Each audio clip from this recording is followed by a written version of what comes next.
విశాఖపట్నంలో మాతృశ్రీ విద్యా సంస్థల కరస్పాండెంట్ టీజేఏసీ కోశాధికారి సిరిగిరి దిగంబర్రావు సేవలను స్మరించుకుంటూ బోధన్ టీజేఏసీ ఆధ్వర్యంలో సంతాప సభ నిర్వహించారు.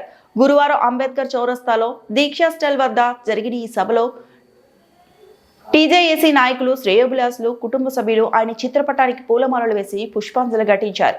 2 నిమిషాల పాటు మౌనం పాటించారు. ఈ సందర్భంగా పలువురు మాట్లాడుతూ సిరిగిరి దిగంబరరావు తమ వర్గానికి, సభ్య సమాజంకు చేసిన అనేక సేవలను కొనియాడారు. ఆయన ఉన్నత కుటుంబ నేపథ్యంతో పాటు ఉన్నత విద్యను అభ్యసించి సమాజానికి తిరిగి సేవ చేయాలనే ఆశయంతో బోధనలో ప్రైవేటు విద్యా సంస్థలను ఏర్పాటు చేసి వందలాది విద్యార్థుల భవితవ్యాన్ని తీర్చిదిద్దాలని తెలిపారు.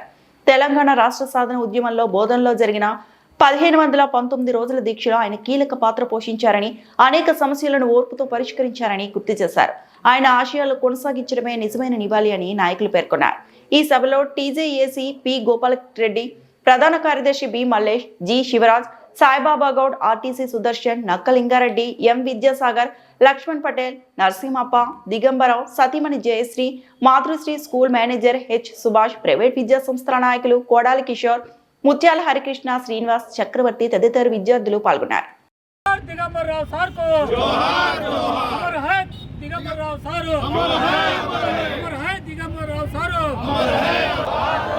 జోహార్ మాతృశ్రీ విద్యా సంస్థల అధినేత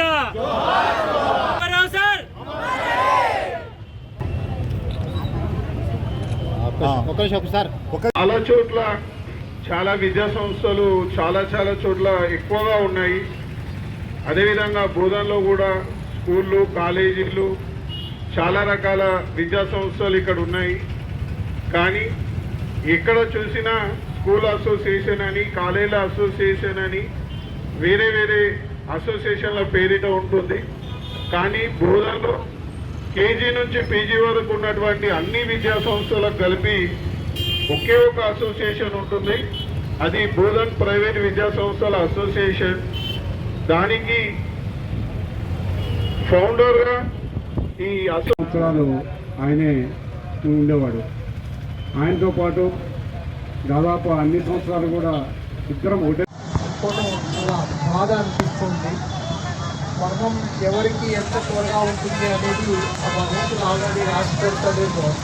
కానీ అతను ఉన్నంతసేపు మా యూనియన్కి కానీ, వాళ్ళ స్కూల్లో పనిచేసినటువంటి టీచర్లకు కానీ ఎక్కడ కూడా ఇబ్బంది కలగకుండా ప్రతి ఒక్క టీచర్ని, అట్లనే టీచర్కి ఎవరైతే సహాయపడే విద్యార్థులు ఉంటారో ఆ విద్యార్థులు కూడా ఏ రకమైనటువంటి విద్య కావాలి అనే దాన్ని నిరంతరం శ్రమించి అతను కష్టపడి ఇవాళ ఇంకొక జనరేషన్ కూడా, అంటే వాళ్ళతో పాటు వాళ్ళ పాపను కూడా ఇదే ఫీల్డ్లో ఒక 3 సంవత్సరాల నుంచి తర్ఫీదిచ్చి మరణం నాకు సమీపిస్తుంది అని అతనికి తెలిసినా కూడా ఎవరికీ చెప్పకుండా, అంటే మా యూనియన్లో ఉన్న మిత్రులు ఎవరికి కూడా అతను ఇంకా త్వరగా వెళ్ళిపోతాడు అనే సంగతి మాకు ఎవరికి తెలియదు. చనిపోయే ముందు 2-3 రోజులు కూడా వాళ్ళు మాతో మాట్లాడిన సందర్భాలు, అతను మాతో పంచుకున్న విషయాలు చాలా ఉన్నాయి. అవన్నీ గుర్తు తెచ్చుకుంటూ ఉంటే అది ఇంత ధైర్యం ఒక వ్యక్తికి ఎలా వచ్చింది అనే దాన్ని మనం గుర్తించలేము. అంత ధైర్యస్తుడికి భగవంతుడు అక్కడ కూడా ఏదైనా పని ఉండి తీసుకెళ్ళాడేమో అని ఆలోచించి వాళ్ళ యొక్క కుటుంబానికి మా ప్రగాఢ సానుభూతిని తెలియజేస్తున్నాం. కోశాధికారిగా 1.5-2 సంవత్సరాలు బాగా నడిచిన తర్వాత లోట్లో పడ్డది. లోట్లో పడ్డ తర్వాత సుమారు 2,40,000 తన దగ్గర లోటు నడిచినప్పుడు గోపాల్ సార్ నాతో కాదుగా మీరే నడిపింది, కలెక్షన్ అయిన తర్వాత మనం నాకు ఇదని చెప్పింది. ఆ లోటు అట్లే కొనసాగుతూ చివరికి రాష్ట్ర సాధన అంటే బిల్లు పార్లమెంట్లో పాస్ అయ్యే నాటికి 12 లక్షలు చేరింది. అప్పటి వరకు దిగంబర్కి 247, కిషోర్ గారికి 1,30,000, విజయ్ సాయి వాళ్ళకు 1,00,000, శివరాజన్నకు 30,000, మళ్ళీ చేతుల మీద పెట్టింది 30,000, ప్రజ్ఞ స్కూల్ ఆదినారాయణ గారు 10,000. ఇవన్నీ అయిన తర్వాత కూడా సుమారుగా 6 లక్షలు నా చేతి నుంచి ఆ విధంగా లోటు జరిగింది. తర్వాత రాష్ట్రము వచ్చిన తర్వాత విద్యా సంస్థలతో కూర్చుంటే అప్పుడు సాయి ప్రసన్న స్కూల్ చిరంజీవి ఉండే అధ్యక్షుడు. చిరంజీవి మనం ఒకసారి కూర్చోగా 2 years మనం ఇచ్చినాం మన చందా, ఇంకో 2 years ఇవ్వాలా, 4 years పైన జరిగింది కాబట్టి అని అన్నాడు. ఆ విధంగా సరే సరే అనుకుంటూ 11 ఏళ్ళు కూడా గడిచిపోయినాయి.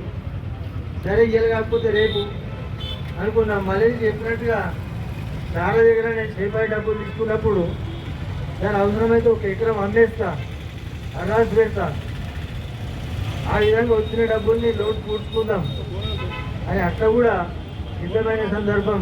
ఈ 11 ఏళ్ళు గడిచేటప్పటికీ ఆ లోటు పక్కకు పోయింది. కానీ ఆరోగ్యంగా ఉన్నటువంటి వ్యక్తి మరి మన నుంచి దూరం కావడం అనేది చాలా చాలా బాధాకరమైన విషయం.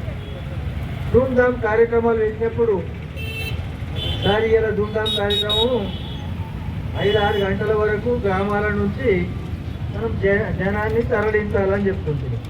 1 గంట ముందు స్కూల్ ఇచ్చి పెట్టామని చెప్తుండే, బస్సుల్ని అరేంజ్మెంట్ చేస్తుంది. బతుకమ్మ ప్రోగ్రాంకి సుమారు 2,500 మహిళా సోదరి మనుల్ని తీసుకొచ్చింది ప్రైవేట్ విద్యా సంస్థల బస్సులే. అప్పుడు తనే అధ్యక్షుడిగా కొనసాగిండు, సహకారాన్ని అందించడం జరిగింది. అట్లాగే మాకు ఒక రైల్వే కేసు అయింది, సుమారు 2 రైల్వే కేసులు. మొదటి రైల్వే కేసు 3 సంవత్సరాల పైన జరిగినాం. నేను, మల్లేష్, సాగర్, మాజీ ఎమ్మెల్యే షకీల్ హైదరాబాద్లో ఉంటుండే. ఆయన వెహికల్ ఆయన కొంటుండే, కానీ ఇక్కడ నుంచి మాకు పోవడానికి వెహికల్ కావాలా.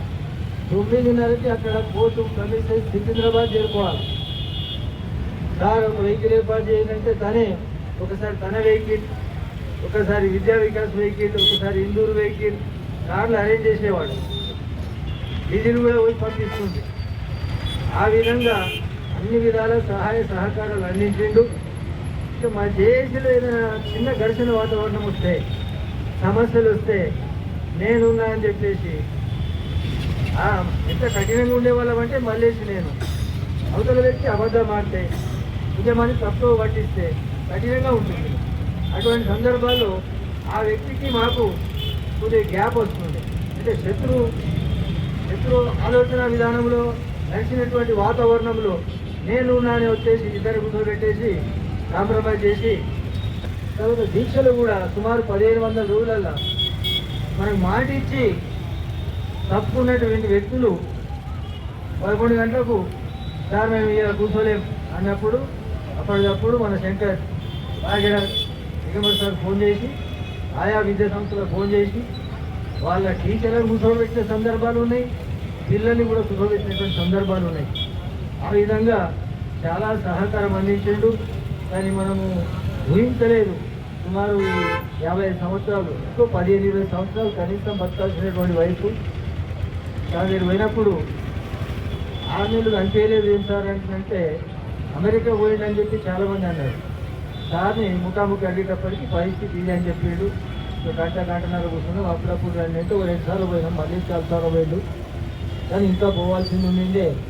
ఇక వాళ్ళ 3 మూర్తులు, శ్రీనివాస్ గారు, కిషోర్, దిగంబర్, 3 మూర్తులకి ఒక మూర్తి వెళ్ళిపోయిందంటే మాకే ఇంత బాధ ఉంటే వాళ్ళిద్దరికి ఇంకా ఎక్కువ బాధ ఉంటుంది. ఏది ఏమైనా అది భగవద్గీత ఇది కాక అనుకోవాలా. జరిగిన దాన్ని అందరం కూడా రేపటి రోజు కాలంలో కలిసిపెట్టాలనే రాబోయే రోజులు ఏం చేద్దామనేటటువంటిది ఆలోచించుకోవాల్సినటువంటి అవసరం ఉంది. కాబట్టి ఆ కుటుంబానికి ధైర్యాన్ని ప్రసాదించాలని చెప్పేసి ఆ భగవంతుని ప్రార్థిస్తున్నాం. कार्यक्रम के संयोजक श्रीमान गोपाल रेड्डी जी और श्रीमान मंडल जी और सभी सदस्य और हमारे मीडिया प्रेस रिपोर्टर भाई बहनों और मेरे प्यारे अनमोल स्टूडेंट को आज हम सब यहाँ श्रीमान दिगंबर राव सर जी के भावपूर्वक श्रद्धांजलि अर्पण करने के लिए इकट्ठे हुए हैं। श्रीमान दिगंबर राव सर जी तेलंगाना जॉइंट एक्शन कमेटी के इस बोर्ड संस्था में बहुत साल तक कार्य करे हैं।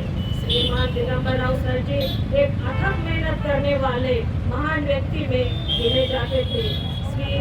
श्रीमान दिगंबर राव सर जी अपने कार्य से संपूर्ण बोधन वासियों के दिल में राज करते थे। एक निस्वार्थ और निर्मोही व्यक्ति जो दूसरों के लिए कार्य करने के लिए पसंद करते थे। उस महान व्यक्ति का निधन 12/12/2025 को हो गया। इस महान व्यक्ति श्रीमान दिगंबरा सर जी को मेरे दिल से भावपूर्वक श्रद्धांजलि। और इस सभा में जितने भी मेरे भाई लोगों ने ये सभा आयोजन करे हैं उनको हर एक को मेरे दिल से आभार प्रकट करती हूँ। मैं अभी तक कभी मंच पर बात नहीं करी, फर्स्ट टाइम मैं मंच पर बात कर रही हूँ। मुझे लगा एक अच्छा इतना महान व्यक्ति अपने तेलंगाना राष्ट्र के लिए जो निस्वार्थ कार्य से काम करे, उनके लिए मैं 2 मिनट बात नहीं करी तो मैं उनके लायक नहीं समझी। इसलिए मैं आज 2 मिनट बात करी, कुछ गलत बात करी तो माफी चाहती हूँ। మరిన్ని అప్డేట్స్ కోసం మా ఛానల్ని సబ్స్క్రైబ్ చేయండి.